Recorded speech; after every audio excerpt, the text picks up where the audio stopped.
In this episode, we are going to discuss about parturition and lactation, human reproduction, part 9. We already know what is gestation period, the time period between conception and birth during which the embryo develops inside the uterus is called as gestation period. In the case of human beings, the gestation period lasts for about 280 days or 40 weeks.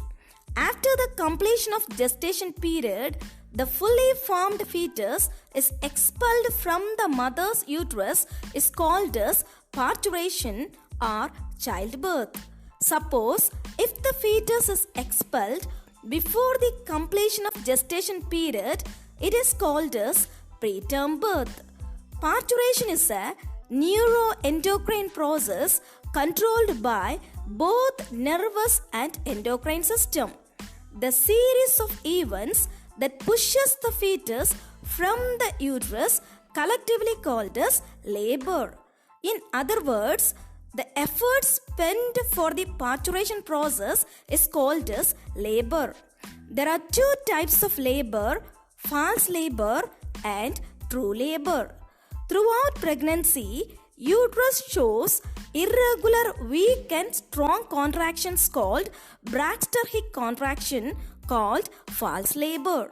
On the other hand, the stronger and regular contractions that causes the expulsion of the fetus is called as true labor. There are 3 stages in the process of parturition. They are dilation of the cervix, expulsion of the fetus, and the delivery of the afterbirth. The first stage of parturition starts with the onset of true labor or strong contractions. Now, the fully formed fetus releases increased amount of cortisol hormone. This hormone stimulates the placenta to release estrogen. Now, the estrogen concentration increases. This in turn stimulates mild contraction of the uterus, causing the downward movement of the fetus and the dilation of the cervix called as Ferguson reflex or fetal ejection reflex. In the second stage, the Ferguson reflex stimulates the mother's posterior pituitary gland to release oxytocin.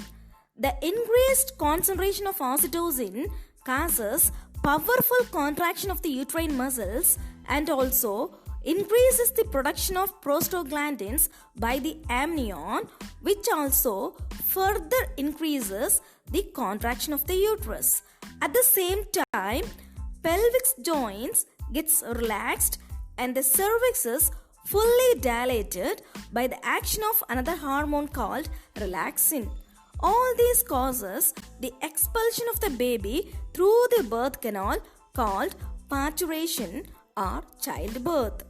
The stronger contraction also causes the rupture of amnion and the flow of amniotic fluid through the vagina, followed by the expulsion of the fetus.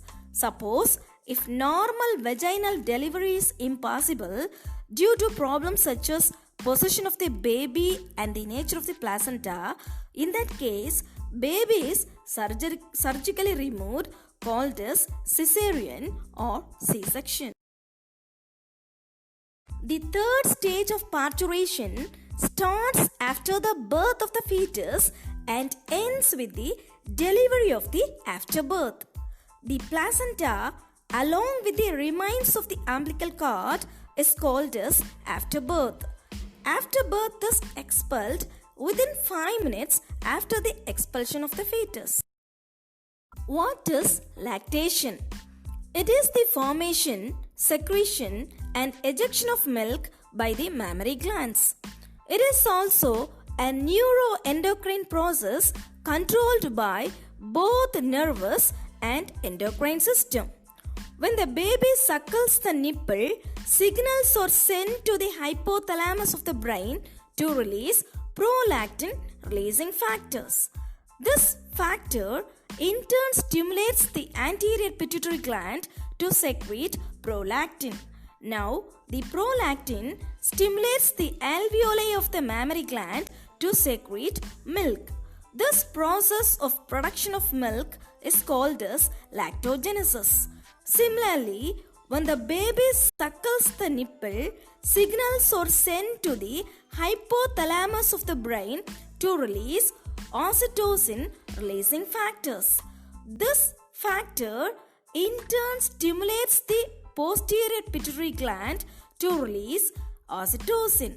Now, the oxytocin causes the contraction of the myoepithelial cells of the alveoli, causing the ejection of milk called let-down reflex. It also causes the uterus to contract and helps the uterus to return to its pre-pregnancy size. The first milk produced after parturition is called as colostrum. It is a thick, yellowish, nutrient-rich fluid, contains antibodies called immunoglobulin A that gives passive immunity and protects the infant from various infections. Colostrum consists of minerals, high amount of protein, casein, and a carbohydrate called lactose, vitamin A, and less amount of fat. As milk is easily digestible and contains all the nutrients, it is said to be a complete food and it is sufficient for the newborn baby up to 6 months of age.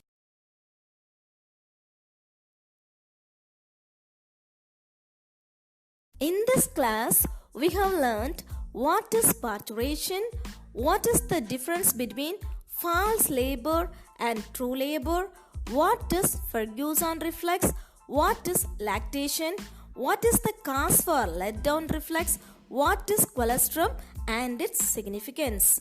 Meet you in the next class with another video.